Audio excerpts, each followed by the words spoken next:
النهاردة هنعمل الفراخ البانيه وهقولك سر تتبيلته وازاي يطلع معاكي مقرمش من بره وطري من جوه، وكمان يطلع معاكي الغلاف متماسك. بس قبل ما نشوف الوصفة، ولو أول مرة بتشوفيني ما تنسيش تشتركي في القناة.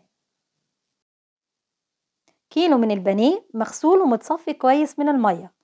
هتبله بمعلقة صغيرة من الملح، ومعلقة صغيرة من الثوم البودر، ومعلقة صغيرة من البصل البودر، ومعلقة صغيرة من الفلفل الأسمر.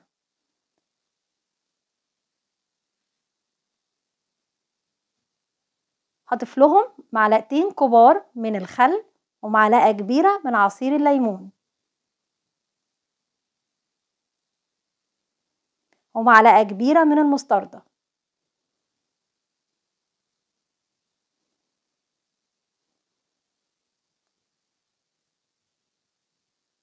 هضيف كوباية وربع من اللبن.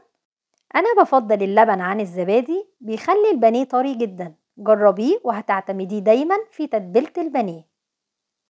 هسيب البانيه في التتبيلة من 2 ل3 ساعات، ويا سلام لو باتت في التتبيلة يوم كامل.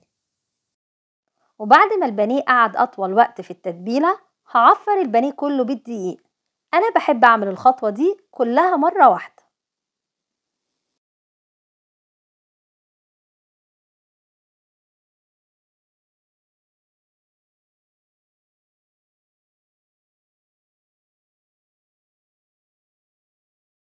وبعد كده هحضر الغلاف الخارجي اللي هو البقسماط الناعم. هضيف عليه رشة كبيرة من الملح والفلفل الأسمر والبابريكا والكركم عشان يديله لون أصفر حلو.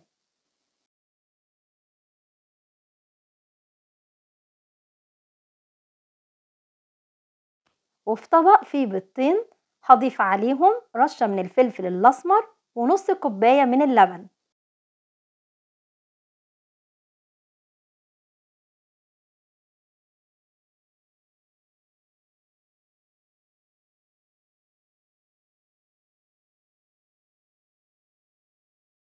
كده الطبقة الخارجية للبانيه بقت جاهزة معانا، وهنبدأ نحط البانيه من البيض للبقسماط.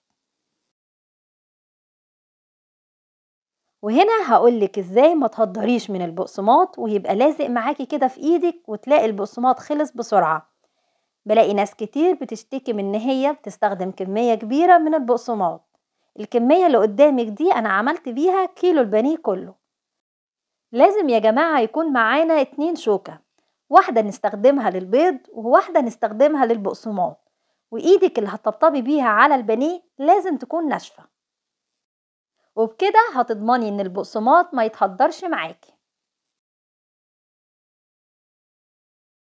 الطبطبة على البانيه دي خطوة مهمة لثبات الغلاف. وبعد كده هننفض البانيه من اي زوائد من البقسماط.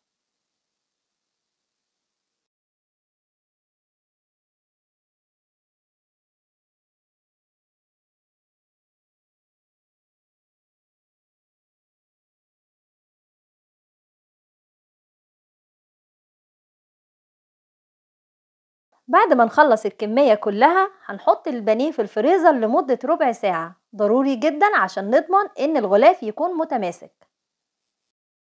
وفي زيت غزير ساخن هننزل بالبانيه، وبمجرد ما يتغير لونه للذهبي هرفعه على مصفى او مناديل.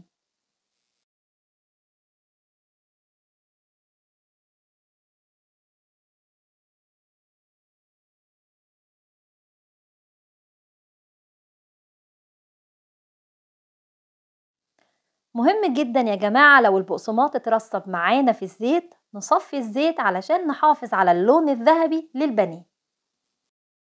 كده خلصنا البانيه، لونه ذهبي ومقرمش من بره وطري جدا من جوه والغلاف متماسك معانا.